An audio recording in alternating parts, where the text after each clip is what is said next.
الصالحين ونعوذ بالله من شرور أنفسنا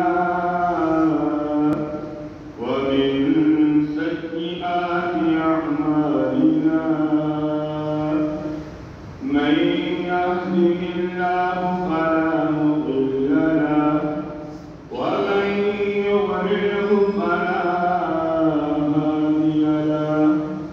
ونشهد أن لا إله إلا الله وحده لا شريك له ونشهد أن سيدنا ومولانا محمدا عبده ورسوله أما بعد فأعوذ بالله من الشيطان الرجيم بسم الله الرحمن الرحيم والضحى والليل إذا سجى ما ودعك ربك وما قلى وللآخرة خير لك من الأولى ولسوف يعطيك ربك فترضى ألم يجدك يتيما فآوى ووجدك ضالا فهدى ووجدك عائلا فأغنى فأما اليتيم فلا تقهر وأما السائل فلا تنهر وأما بنعمة ربك فحدث وقال النبي صلى الله عليه وسلم أكان رسول الله صلى الله عليه وسلم مثل السيف قال لا بل مثل القمر وعن جابر رضي الله تعالى عنه قال رأيت رسول الله صلى الله عليه وسلم في ليلة أزقنان وعليه حلة حمراء فجعلت أنظر إليه وإلى القمر فلهو عندي أحسن من القمر صدق الله العلي العظيم وصدق رسوله النبي الكريم ونحن على ذلك من الشاهدين والشاكرين والحمد لله رب العالمين اللهم صل على محمد وعلى آل محمد كما صليت على إبراهيم وعلى آل إبراهيم إنك حميد مجيد اللهم بارك على محمد وعلى آل محمد كما باركت على إبراهيم وعلى آل إبراهيم إنك حميد مجيد رب زدني علما نافعا رب اشرح لي صدري ويسر لي أمري واحلل عقدة من لساني يفقهوا قولي اللهم إنا نجعلك في نحورهم ونعوذ بك من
میرے پیارے بھائیوں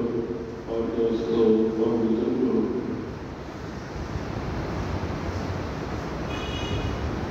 ربیع الاول کا مہینہ ہے۔ اس مہینے کے اندر اللہ کے محبوب، اللہ تعالیٰ کے آخری نبی حضرت محمد مصطفیٰ صلی اللہ علیہ وسلم کی تشریف آوری ہے۔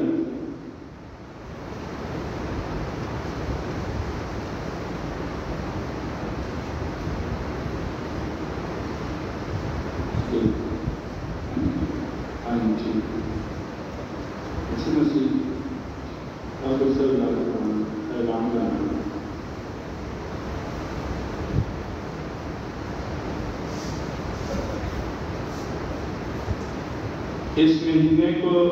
ربیع الاول کہتے ہیں۔ ربیع کا معنی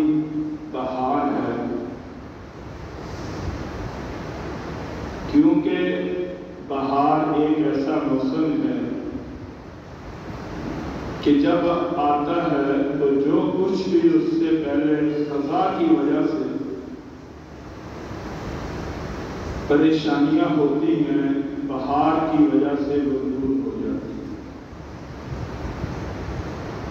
حضور صلی اللہ علیہ وسلم اس مہینے میں آئے، آپ کی ولادت ہوئی۔ آپ کے آنے سے پہلے اس جہان کے اندر اندھیرا ہی اندھیرا تھا، ظلم ہی ظلم تھا، نافرمانیاں ہی نافرمانیاں تھی، کوئی کسی کے حقوق نہیں پہچانتا تھا۔ لیکن اللہ تعالیٰ نے اپنے آخری نبی کو جب اس مہینے میں مبعوث فرمایا تو اللہ نے آپ کے صدقے سے اندھیروں کو روشنیوں میں تبدیل فرما دیا۔ انسانوں کو جینے کا شعور آیا، لوگوں کو جینے کا سلیقہ آیا، دنیا کو دنیا میں رہنے کا طریقہ آیا، موت کا طریقہ آیا، آخرت کی طرف کامیابی لے کر جانے کا طریقہ آیا، بہنوں کو حقوق ملے، ماں باپ کو ایک مقام ملا، دنیا میں تجارت کے طریقے آئے، بیٹیوں کو عزت ملی، بیویوں کو عظمت ملی، اور ہر انسان اندھیرے سے نکل کر روشنی میں آیا۔ یہ ساری چیزیں آپ صلی اللہ علیہ وسلم کے صدقے سے ہمیں ملی۔ آپ کی اللہ تعالیٰ نے جو آپ کو کمال دیا، جو مرتبہ دیا، جو عظمت دی، لاکھوں لوگ دنیا میں آئے، انہوں نے آپ کے اوپر کتابیں لکھی، آپ کی سیرت صورت کو بیان کیا، لیکن کوئی بھی یہ دعویٰ نہ کر سکا کہ میں نے حضور صلی اللہ علیہ وسلم کی سیرت صورت بیان کرنے میں پورا حق ادا کیا۔ ہم تو کچھ بھی نہیں ہیں ان کے مقابلے میں، علم کے لحاظ سے، عقل کے لحاظ سے، سوچ کے لحاظ سے ہم تو بہت پیچھے ہیں۔ لیکن آپ صلی اللہ علیہ وسلم کی سیرت صورت کے اوپر کچھ الفاظ بیان کر کے ہم اپنا نام ان لوگوں میں لکھواتے ہیں کہ جنہوں نے آپ سے محبت کی اور آپ کی سیرت صورت کو بیان کیا اور سنا۔ لکھا ہے کہ جب حضرت یوسف علیہ السلام مصر کے بازار میں بک رہے تھے. بڑے بڑے لوگ خریدار آئے تھے. ان میں ایک عورت جس نے چند کپڑے ایک گٹھڑی میں باندھے ہوئے تھے وہ بھی آ گئی. کسی نے پوچھنے والے نے پوچھا کہ اماں جان آپ کیسے آئی ہیں؟ کہنے لگی کہ میں یوسف کو خریدنے آئی. آگے سے اس نے کہا کہ اماں آپ یوسف کی قیمت نہیں دے سکتی. یوسف کو خریدنے کے لیے مصر کے بادشاہ آئے، مصر کے وزیر اور مالدار لوگ، تاجر قسم کے لوگ آئے، اور آپ چند کپڑے لے کر مصر کے بازار میں آ گئی یوسف کو خریدنے. تو اماں کہنے لگی کہ بیٹا میں بھی جانتی ہوں کہ میں یوسف کو نہیں خرید سکتی، لیکن میں تو نام لکھوانے آئی ہوں کہ قیامت کے دن جب نام بولا جائے گا یوسف کے خریداروں کا تو اس میں میرا نام بھی شمار ہوگا. ہم اللہ کے نبی کی تعریف نہیں کر سکتے کہ جس نبی کی تعریف خود خدا نے 23 سال کی. ہم حضور صلی اللہ علیہ وسلم کی تعریف کا حق ادا نہیں کر سکتے کہ جس کا ایک ایک پل اللہ نے قرآن و حدیث میں محفوظ کیا، اور لمبی لمبی چوڑی چوڑی کتابیں آپ کی سیرت صورت میں لکھی گئی. بڑے بڑے شاعروں نے آپ کی تعریف اپنے اشعار میں کی. بڑے بڑے ذہین لوگوں نے آپ کی تعریف کی، دانشور لوگوں نے آپ کی تعریف کی. ہم تو ان کے مقابلے میں اتنا بھی نہیں کہ جتنا کہ ایک سوئی کو سمندر میں ڈبایا جائے اور اس سے جو پانی صاف آئے، ہم تو اس کے برابر بھی نہیں. لیکن اپنی حیثیت کے مطابق، اپنے علم کے مطابق، اپنی محنت کے مطابق، اور جو ہم نے اپنے اساتذہ سے پڑھا، اپنے بڑوں سے پڑھا، اس کے مطابق تھوڑا بہت آپ صلی اللہ علیہ وسلم کی سیرت صورت بیان کر کے ہم تو اپنی آخرت میں اللہ سے جان چھڑانا چاہتے ہیں کہ ہمارا نام بھی ان لوگوں میں آ جائے، ان لوگوں کی صفوں میں ہم بھی کھڑے ہو جائیں جنہوں نے اپنی زندگی میں حضور کی تعریف کی اور حضور کی تعریف سنی. آپ کے ہاتھ، آپ کی زبان، آپ کا لہجہ، آپ کے پاؤں مبارک، آپ کا سینہ، آپ کے زلفیں، آپ کی گھریلو زندگی، آپ کے باہر کی زندگی، یہ سب اللہ نے محفوظ کی. لیکن آج کے جمعے میں جو بحث ہوگی وہ لفظ وضحا پہ ہوگی کہ صرف آپ صلی اللہ علیہ وسلم چہرے کے اعتبار سے کتنے خوبصورت تھے. اللہ نے آپ کو حسن کتنا دیا، اللہ نے آپ کے چہرے کے اندر جو حسن رکھا وہ کتنا لاجواب تھا کہ دنیا میں اس کی مثل نہیں پائی. شاہ عبدالعزیز رحمۃ اللہ علیہ فرماتے ہیں کہ اللہ تعالیٰ نے حسن کو 100 حصوں میں تقسیم کیا. 100 حصوں میں سے 99 حصے ایک سائڈ پہ رکھ دیے اور ایک حصہ ایک طرف رکھ دیا. پھر اس ایک حصے میں سے نصف حصہ اللہ نے پوری کائنات کو دیا اور نصف حضرت یوسف علیہ السلام کو دیا، اور 99 حسن کے حصے اللہ تعالیٰ نے اپنے نبی حضرت محمد مصطفیٰ صلی اللہ علیہ وسلم کو عطا فرمائے.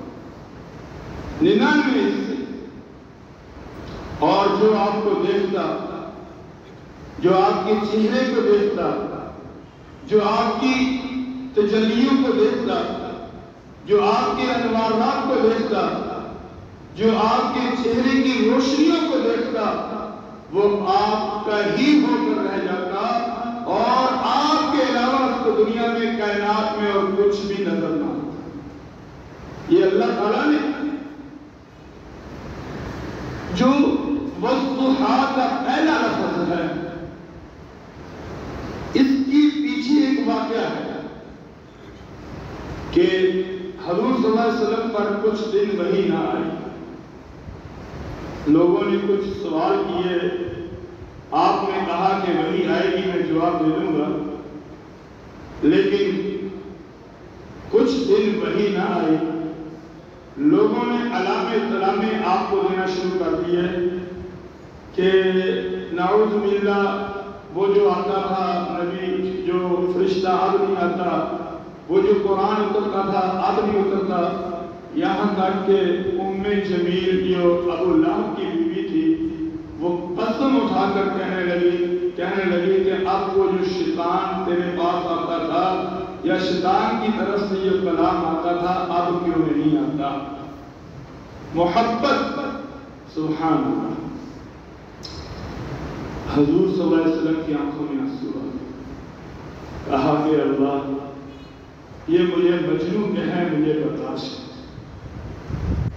یہ میرے چہرے میں پتھر مارے مجھے برداشت، یہ میری بیٹیوں کو طلاق دے مجھے برداشت، یہ شیطان بچے میرے پیچھے پڑھائے مجھے برداشت ہے، یہ مجھے تکلیفیں دے مجھے برداشت ہے، یہ تیری محبت کی وجہ سے مجھے فاتح دے مجھے برداشت ہے، مجھے گھاٹی میں یہ قید کر دے مجھے برداشت ہے، یہ مجھ پہ اپنی زبانیں کسے مجھے برداشت ہے، مجھے تانے دے مجھے برداشت ہے، مجھے علامے دے مجھے برداشت ہے، لیکن یہ اللہ تیری ذات کے بارے میں کچھ کہے مجھے برداشت ہے۔ ادھر سے بھی محبت اتنی کہ حضور کی آنکھیں ابھی آسمانوں کی طرف تھی، زمین کی طرف نہیں آئی، اللہ نے کہا والضحیٰ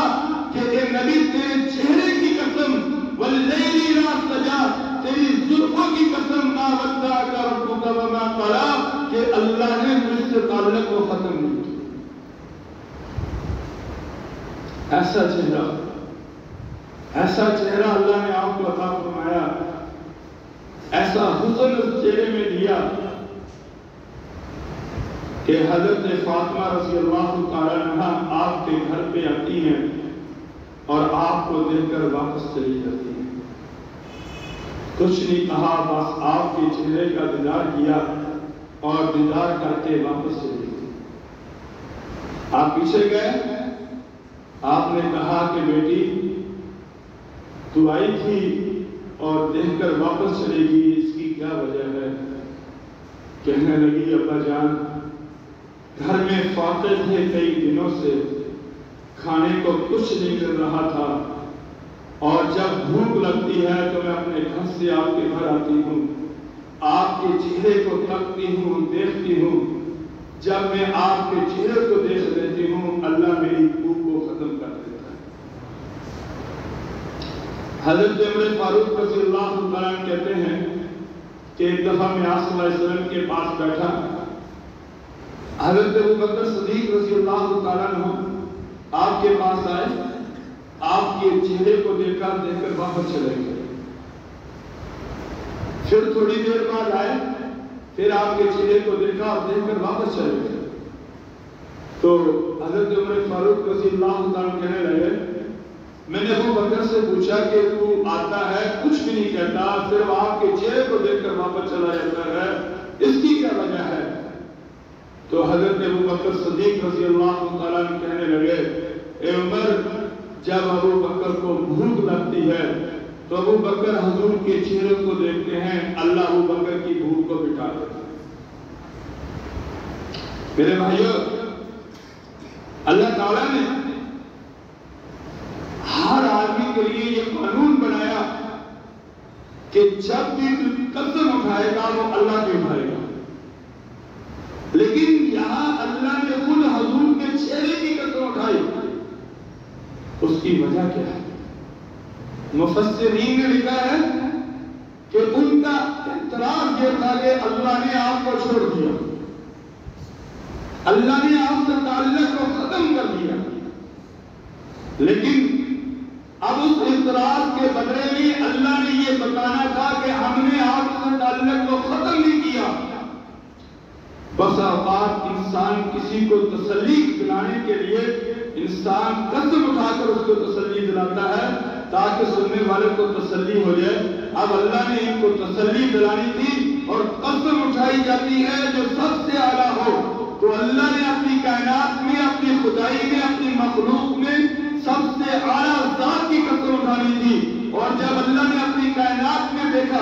اپنی مخلوق میں دیکھا، زمین و آسمان میں دیکھا، 18,000 مخلوقات میں دیکھا، فرشتوں میں دیکھا، جنوں میں دیکھا، انسانوں میں دیکھا، 1,24,000 نبیوں میں دیکھا، تو اللہ کو سب سے اعلیٰ خدا میں سب سے اکمل، سب سے افضل، سب سے عظمت والے، سب سے بلندیوں والے اگر کوئی نظر آئے تو وہ محمد مصطفیٰ صلی اللہ علیہ وسلم آئے۔ پھر آپ کے چہرے کی قسم اٹھا کر اس دنیا کو بتایا کہ اللہ رسول کا محبت اور اللہ رسول کا رشتہ ایسا ہے کہ ان کا کبھی بھی ختم نہیں ہو سکتا۔ مَا رَبُّكَ وَمَا قَلَىٰ، کہ نبی ہم نے تو آپ کو اتنا خوبصورت بنایا، ہم نے آپ کو اتنا حسین بنایا، اس لیے نہیں بنایا کہ ہم آپ کو چھوڑ دیں گے، ہم نے تو آپ کو اس لیے بنایا ہے کہ ہمارا آپ سے تعلق تا دنیا اور تا آخرت اور قیامت، جنت اور قبر، ہر جگہ پہ اللہ اس کے رسول کا تعلق ہے۔ اور حضرت جابر رضی اللہ عنہ سے کسی نے سوال کیا، اکان رسول اللہ صلی اللہ علیہ وسلم مثل السیف، کیا رسول اللہ صلی اللہ علیہ وسلم کے چہرے کی چمک تلوار کی طرح تھی؟ کہا اور لا، کہا نہیں، تلوار کی شعاعیں انسان کو تلوار دیکھنے نہیں دیتی۔ فرمایا قال لا بل مثل القمر، آپ کا چہرہ تو چاند کی طرح تھا، جیسے چاند کو دیکھنے سے دیکھنے والے کو سکون ملتا ہے، ایسے ہی آپ کے چہرے کو دیکھ کر دیکھنے والوں کو سکون ملتا ہے۔ حضرت ابو ہریرہ رضی اللہ عنہ کہتے ہیں ما رأيت شيئا أحسن من رسول اللہ صلی اللہ علیہ وسلم کا ان الشمس تجری فی جبہتہ، کہا کہ میں نے حضور صلی اللہ علیہ وسلم کے چہرے سے زیادہ خوبصورت کسی کو نہیں دیکھا، کسی کو نہیں دیکھا۔ جب آپ کے چہرے کو دیکھتا، آپ کی پیشانی کو دیکھتا تو یوں محسوس ہوتا جیسے سورج آپ کی پیشانی کے چل رہا ہے۔ ابو ہریرہ مکہ مدینہ گئے، دائیں بائیں سفر کیا ہوگا، بلکہ اس سے بھی بڑھ کر ایک واقعہ لکھا ہے کتابوں میں کہ جب حضور صلی اللہ علیہ وسلم پیدا ہوئے تو اللہ نے دنیا کو روشن کر دیا، چہرے کی چمک ایسی تھی کہ دنیا روشن، اندھیرا روشنیوں میں تبدیل ہو گیا۔ اماں آمنہ کہتی ہے کہ ایسا حسن تو میں نے زندگی میں نہیں دیکھا۔ عبد المطلب دوڑتے ہوئے آئے، کہا کہ بیٹی تو نے تو گھر میں رہی، تو نے کیا دیکھا؟ اب عبد المطلب نے تو دائیں بائیں سارے سفر کیے، لیکن میں نے بھی اپنی آنکھوں سے ایسا خوبصورت چہرہ نہیں دیکھا۔ ام ایمن کہتی ہیں کہ میں نے بے شمار بچوں کی پیدائش کی، جو دائی تھی، میں ہر بچے کی پیدائش میں موجود رہی، بے شمار بچے میرے ہاتھوں میں پیدا ہوئے، لیکن اگر حسن کی بات کی جائے تو ایسا حسن ام ایمن کی آنکھوں نے بھی نہیں دیکھا۔ مائی حلیمہ کہتی ہے کہ میں چلی اور سفر کیے دائیں بائیں، لیکن میں بھی اپنی زبان سے یہ دعویٰ کرتی ہوں جیسا حسن اللہ نے حضرت محمد مصطفیٰ صلی اللہ علیہ وسلم کو دیا، ایسا میں نے اپنی آنکھوں سے کسی کا نہیں دیکھا۔ اللہ اللہ قربان جائیں، قربان جائیں۔ اللہ نے کہا کہ جبرائیل جا کر تو بھی اپنی رائے پیش کر، جا کر تو بھی اپنی رائے پیش کر دے۔ حضرت جبرائیل نے کہا کہ عبد المطلب، اے آمنہ، اے ام ایمن، اے حلیمہ، تمہاری سوچ محدود، تمہارا علم محدود، تمہارے سفر محدود، تمہارا آنا جانا محدود، لیکن جبرائیل کو اللہ نے طاقت دی، ایک پل میں مشرق سے مغرب، شمال سے جنوب کا سفر کرتا ہے، زمین و آسمان کو دیکھا، جنت کو دیکھا، بازاروں کو دیکھا، لوگوں کے گھروں کو دیکھا، ہر بچے کو اپنی آنکھ سے تکا، لیکن جیسا خوبصورت میں نے محمد مصطفیٰ کو پایا ایسا میں نے کسی کو اسی لیے کہتے ہیں سر سے لے کر پاؤں تک تنویر ہی تنویر ہے، منہ سے بولتا یہ قرآن و تقریر ہے، حسن مصطفیٰ کو دیکھ کر سوچتی ہے یہ دنیا وہ مصور کیسا ہوگا جس کی یہ تصویر ہے۔ بلکہ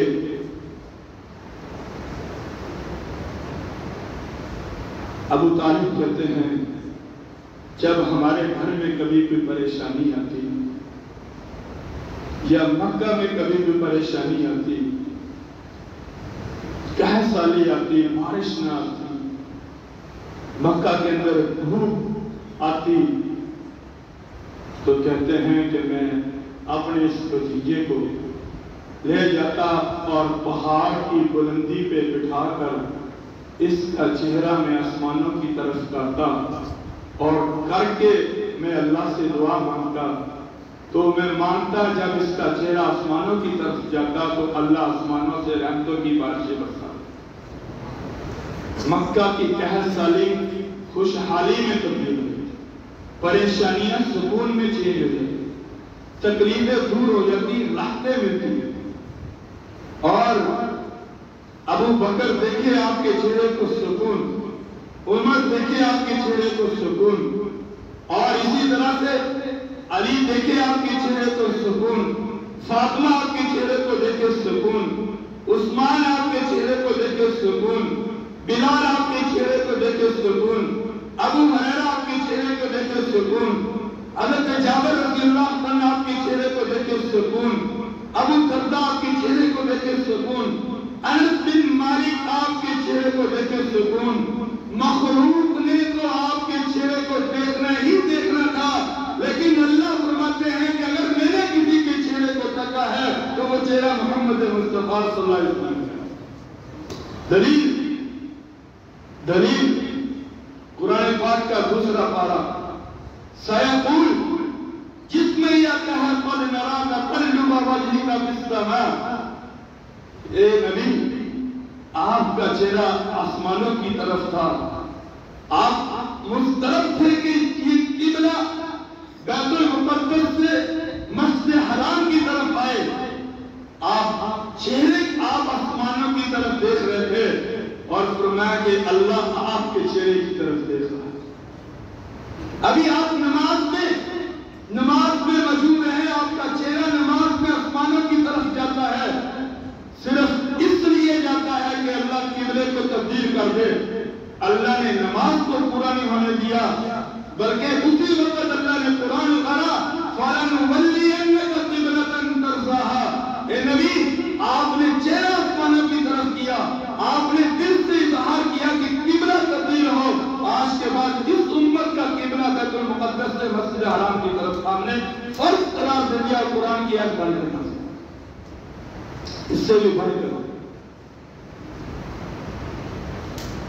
آپ صلی اللہ علیہ وسلم ایک دفعہ مدینہ میں تھے،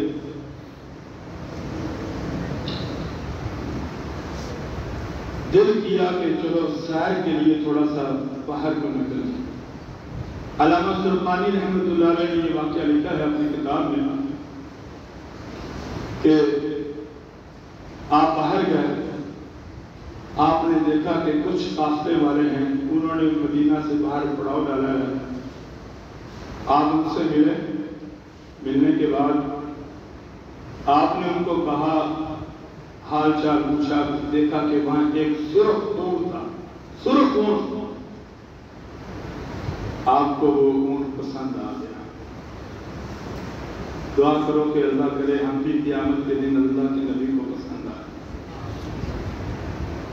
آ جائے، ہماری چال چلن پسند آ جائے،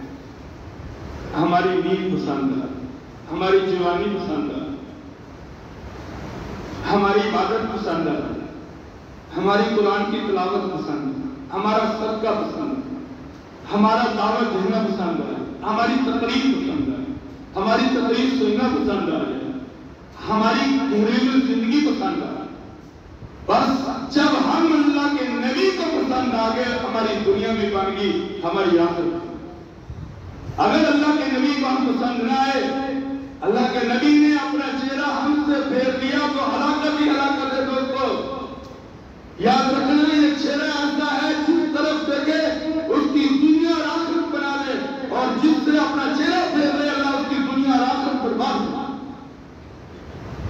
ہم نے جو دنیا سمجھی ہے نا مال و دولت کے اندر، اگر کامیابیاں ملتی تو ابو جہل کامیاب ہوتا، ابو لہب کامیاب ہوتا، عتبہ شیبہ کامیاب ہوتا، امیہ بن خلف کامیاب ہوتا، مغیرہ کامیاب ہوتا، لیکن بڑے تاجر ہونے کے باوجود، بڑے زمیندار ہونے کے باوجود اللہ کے نبی نے چہرہ اس سے پھیرا، اللہ نے ان کو برباد کر دیا، اور اسی چہرے کو محبت بری نظر سے حضرت بلال کے چہرے میں ڈالا۔ اللہ تعالیٰ نے قیامت کے دن حضور اٹھیں گے روزہ مبارک سے، اور حضور جس اونٹ کے اوپر سوار ہوں گے اس کی نکیل حضرت بلال کو کرنے والے ہوں گے اور جنت میں داخل ہونے والے ہوں گے۔ یہ صرف آپ کے چہرے کی برکت ہے۔ آپ کو وہ اونٹ پسند آ گیا، انہوں نے، آپ نے کہا کہ اونٹ بیچنا ہے، کہنے لگے ارادہ تو نہیں ہے، لیکن اگر آپ کہیں تو ہم بیچ دیتے ہیں۔ آپ نے فرمایا کہ بیچ دیا۔ آپ نے کہا کہ میں مدینہ میں جا کر آپ کو پیسے دیتا ہوں، بھیج دیتا ہوں پیسے۔ میرے بھائیو، جب انسان نقد سامان لینا، دکاندار کوئی نسب نامہ کوئی کچھ نہیں پوچھتا، وہ کہتا ہے جاؤ لے لو، نقد پیسے دو چیز لے لو۔ لیکن جب ادھار لیتا ہے نا، واقفیت کی وجہ سے ادھار دی جاتی ہے، یا تعلق کی وجہ سے ادھار دی جاتی ہے، یا کوئی ضمانت ہوتی ہے، یا کوئی نہ کوئی عطا پتہ دیا جاتا ہے، پھر دکاندار ادھار دیتا ہے، ویسے نہیں دیتا۔ لیکن انہوں نے آپ سے کچھ بھی نہیں پوچھا، صرف آپ کے چہرے میں وہ اس طرح آپ کے حسن میں پڑ گئے کہ ان کو پوچھنا سب کچھ بھول گیا، اور آپ اونٹ لے کر مدینہ چلے۔ اب وہ بیٹھے، جب سب اکٹھے ہو کر بیٹھ گئے، ایک نے کہا کہ یار ہم نے اونٹ تو دے دیا، اب جو لے کر گیا اس کا کوئی عطا پتہ بھی ہے؟ ایک بولا کہ جب آپ بول رہے تھے، آپ کی زبان سے پھول چڑھ رہے تھے، میں تو صرف انہی کو دیکھ رہا تھا۔ دوسرے کو کہا کہ یار تو ہی پوچھ لیتا عطا پتہ۔ کہنے لگا اذا تکلم، جب آپ بات کر رہے تھے تو آپ کے دندان مبارک سے نور نکل رہا تھا، اور میں تو اسی نور میں مگن ہو گیا۔ تیسرے کو کہا کہ تو پوچھ لیتا۔ کہنے لگا کہ جب آپ ہنس رہے تھے، آپ کے ہنسنے کی جو تجلی تھی، جو عکس تھا، وہ پہاڑوں پر پڑ رہا تھا، میں تو اسی میں مگن ہو گیا اور اسی کو دیکھتا رہ گیا۔ چوتھے کو کہا کہ تو دیکھ لیتا، تو پوچھ لیتا۔ کہنے لگا کہ میری نظر تو آپ کی آنکھوں میں پڑی، اور میں نے آپ کی آنکھوں کی خوبصورتی، حسن اور جمال جو بغیر سرمے کے اتنا دیکھا کہ میں تو آنکھوں کے حسن کے اندر ڈوب کے رہ گیا، مجھے تو کچھ بھی پتا نہیں تھا۔ ان میں یہ سب سے بڑا سیاح، جو سب سے بڑا ان کا یعنی سرکوب تھا، اس کو کہا گیا کہ تو پوچھ لیتا، تو بڑا تھا، بڑا ہوشیار تھا۔ کہنے لگا میں تو آپ کے حسن میں اتنا آگے چلا گیا، مجھے کچھ بھی پتہ نہ چلا۔ تو پھر کہنے لگے کہ اب کیا بنے گا؟ تو اندر سے جو سردار کی بیوی تھی وہ کہنے لگی چپ ہو جاؤ، آنا ضامنۃ لثمن جملک، کہ اگر تمہارے اونٹ کے وہ پیسے نہ دے کر جائے تو میں اپنے پاس سے اس اونٹ کے پیسے ادا کروں گی۔ سنا، وہ کہنے لگے کیا تو جانتی ہے؟ میرے بھائیو، ہم بہت خوش نصیب ہیں اللہ کی قسم، کس نبی کی امت میں اللہ نے ہمیں پیدا کہنے لگے تو جانتی ہے؟ کہنے لگی جانتی تو نہیں ہوں، لیکن میں نے تھوڑا سا پردہ اٹھا کر جب آپ کے چہرے کو دیکھا، مجھے یقین ہو گیا کہ یہ کسی جھوٹے شخص کا چہرہ نہیں بلکہ یہ سردار کائنات کا چہرہ ہے۔ ابھی وہ گفتگو کر رہے تھے، ایک شخص آیا، کہنے لگے کہ آپ نے اونٹ دیا تھا، کہا ہاں، کہا کہ یہ کھجوریں تمہاری مہمان نوازی کے لیے ہیں، یہ اونٹ جو ہے، یہ اونٹ جو بیچا تھا، یہ اس کی قیمت ہے، یہ اس کا ثمن ہے، وہ لے لو۔ وہ کہنے لگے کھجوریں بھی بعد میں لیں گے، ثمن بھی بعد میں لیں گے، ہمیں مدینہ میں لے جا کر اس کا غلام بنا دو، ہم تو اونٹ بیچتے بیچتے خود اس نبی کے ہاتھوں میں بک گئے، خود اس نبی کے ہاتھوں میں بک گئے۔ دنیا سیر محمد موتی صلی اللہ علیہ وسلم، اس دن دنیا کیسی ہوتی صلی اللہ علیہ وسلم۔ شاید کہہ رہا ہے کہ اگر اس کائنات میں، اس دنیا میں اللہ کے نبی کو نکال دو تو اس دنیا کا خیال ہی نظر نہیں آتا، اس زندگی کا کچھ بھی نظر نہیں آتا، جینے کا مرنے کا مقصد ہی نظر نہیں آتا۔ مقصود کونین محمد، مطلوب دارین محمد، اس دن دنیا کیسی ہوتی صلی اللہ علیہ وسلم۔ گر نہ ہوتا آمنا جایا، خلقت کا غم کھانے والا، گر نہ ہوتا آمنا جایا، خلقت کا غم کھانے والا، خلقت میٹھی نیند نہ سوتی صلی اللہ علیہ وسلم۔ میرے بھائیوں،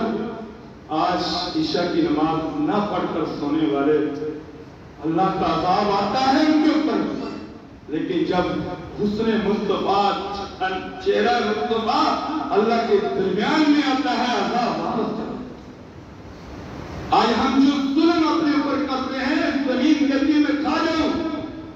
پہاڑ کہتے ہیں کہ ان کا ملیا میر کر دیا جائے، لیکن جب امت محمد درمیان میں حضور صلی اللہ علیہ وسلم آتے ہیں، اللہ کی رحمت آ جاتی ہے، عذاب واپس۔ زہرا کا دل غم کا مارا، زہرا کا دل غم کا مارا، حجر نبی میں پارا پارا، گمسم آنسو ہار پروتی صلی اللہ علیہ وسلم۔ ساجن بن سکھ چین نہ آوے، یاد اس کی دن رین ستاوے۔ ساجن سکھ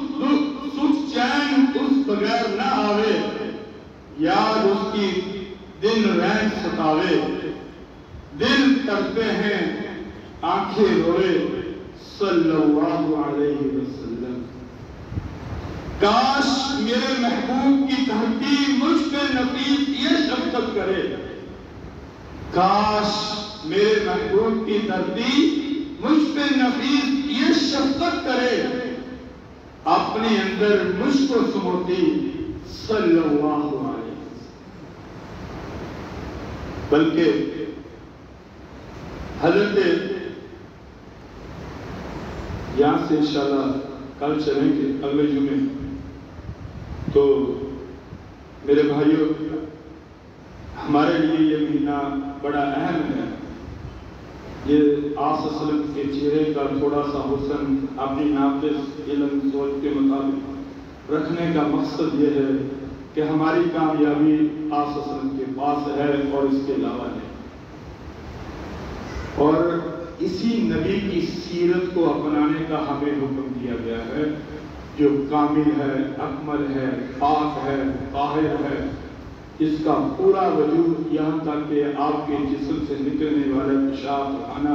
وہ بھی پاک ہے، ہر چیز پاک ہے، اور ہم نے پاک ہونا ہے اس پاک کی سیرت کو اپنا، اس کے بغیر پاک نہیں سکتے۔ اس پہ انشاءاللہ اگلے جمعے شروع کریں گے۔ تو ایک اعلان یہ ہے کہ ہمارے اپنے ایس ایچ او صاحب تھانہ غازی آباد وہ تشریف لائے ہیں، جمعے کی نماز کے بعد وہ یہاں کھلی کچہری لگائیں گے۔ تمام لوگوں کے لیے یہ اعلان ہے کہ ایس ایچ او صاحب تھانہ غازی آباد وہ یہاں تشریف لائے ہیں، جمعے کی نماز کے بعد وہ پوری کچہری لگائیں گے، جو بھی شکایات ہوں گی، جو بھی اپنا کچھ تمہیں یہاں کوئی پریشانی ہوگی وہ آپ ان کے سامنے بیان کریں گے، تو انشاءاللہ امید ہے کہ اس کا حل بھی کریں گے۔ اور یہ بڑی خوش نصیبی ہے کہ اللہ تعالیٰ نے ہمارے پاس ان کو بھیجا، ورنہ ہمیں جانا پڑتا ہے۔ ایسے لوگ بہت کم ملتے ہیں جو لوگوں کے پاس جا کر پوچھتے ہیں کہ تمہاری پریشانیاں کیا ہیں۔ اگر اللہ تعالیٰ ہمیں ایسے لوگ، ایسے افسر، ایسے سارے لوگ نصیب فرما دے، واللہ ہم سب انسان بن کر ایک اچھی زندگی گزار سکتے ہیں، کیونکہ یہ دنیا جو ہے قانون کے مطابق چلتی ہے، بغیر قانون کے نہیں چلتی۔ بس اللہ سے دعا ہے کہ اللہ تعالیٰ ہمیں اپنی زندگی میں سیرت مصطفیٰ بھی نصیب فرمائے اور پاکستان کے قانون پہ عمل کرنے کے لیے اللہ توفیق عطا فرمائے۔ وآخر دعوانا